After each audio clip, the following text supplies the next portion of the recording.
हाय दोस्तों, आ ब्लॉगનો આજે મારો ચોથો દિવસ છે। આજે વરસાદ સવારમાં ચાલુ થઈ ગયો છે। રૂમ પર જ છું મેં। હજુ વરસાદ બંધ થાય એટલે મેં નીકળું છું પાર્સલ આપવા માટે। દેખો, વરસાદ સવારમાં 9:30 વાગ્યા જેવા છે। બરાબર વરસાદ પડ્યો છે। સવાર તમારી બાજુ પડ્યો કે નહીં એ કોમેન્ટ કરજો દોસ્તો। હવે મેં પાર્સલ આપવા માટે બંધ થઈ ગયો છે એટલે નીકળી છું પાર્સલ આપવા માટે। આ બાજુ વરસાદ વધારે છે। સવારમાં અડધો પોણો કલાક જેવો પડી ગયો છે વરસાદ। તારાપુરથી આગળ કંઈ વરસાદ જ નથી। ઉમરવાથી તો કંઈ વરસાદ જ નહીં। ખાંડિયામાં ચોકડીથી ત્યાં વરસાદ પડ્યો છે હમણાં જેતપુરમાં, પણ અહીંયા કંઈ નહીં આગળની સાઈડ। ઉમરવાનું એક પાર્સલ છે, કમલેશ પટેલ કરીને છે, એમને આપવાનું છે। દેખો ગાઈસ, કશું વરસાદ પડ્યો જ નથી આગળની સાઈડ તો ટીપું પણ વરસાદ નથી। આ કમલેશ પટેલનું પાર્સલ આપવા ઊભો રહ્યો છું ઉમરવા। તેમનું આ પાર્સલ આપીને પછી આગળની તરફ નીકળું છું। વ્લોગમાં બન્યા રહેજો। કંઈ ભૂલ હોય તો માફ કરજો દોસ્તો।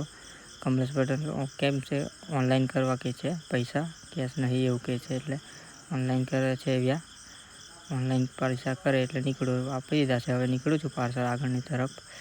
રસ્તાનો નજારો સારો છે। આજે પણ વરસાદ આ બાજુ આવે એવું લાગે છે, પણ આવતો નહીં વધારે।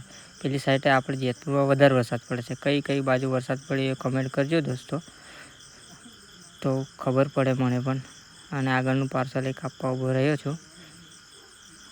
વ્લોગમાં બન્યા રહેજો। પેટ્રોલ પંપ પર આપ્યું છે એ ભાઈને પાર્સલ આપીને આગળની તરફ નીકળું છું હવે ડુંગરવાટ તરફ। ડુંગરવાટનો પુલ જો મને અહીંનો નજારો બહુ ગમે છે, એટલે એનો વિડીયો ઉતારું છું મેં।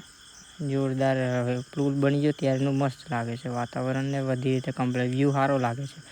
આ પુલ દેખાવમાં સારું લાગે છે એટલે વિડીયોમાં પણ, એટલે મેં એ ઉતારું છું વધારે। હવે આગળની તરફ એક ભાઈને પાર્સલ આપવા બોલાયો છે, લેવા આવ્યો છે, આપી દીધું છે। નાઇટી કંઈ લાંબી મોટી લાગે છે દોસ્તો, એ તો આ બધું ઓનલાઈન એવું ચાલ્યા કરે। આ બીજું પાર્સલ આપ્યું છે તે પ્રીપેડ પાર્સલ છે, એટલે ખાલી ઓટીપી જ નાખવાનો છે એમાં। એ આપી દીધું છે હવે પાર્સલ।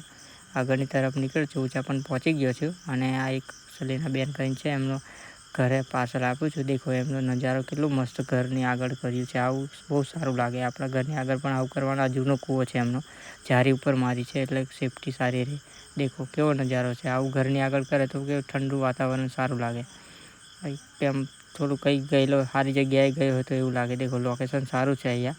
હવે આગળની તરફ ભાઈબંધો મળ્યા છે ઊંચા પણ, મનોજ છે, અનિલ છે, સુનિલ છે, મુબશીર છે, એ બધા ભાઈબંધો મળ્યા છે। એમને મળીને આગળની તરફ નીકળું છું હવે। એ સલીના બેનના 2 પાર્સલ છે, મલ્ટી ઓર્ડર છે, એ આપી દીધો।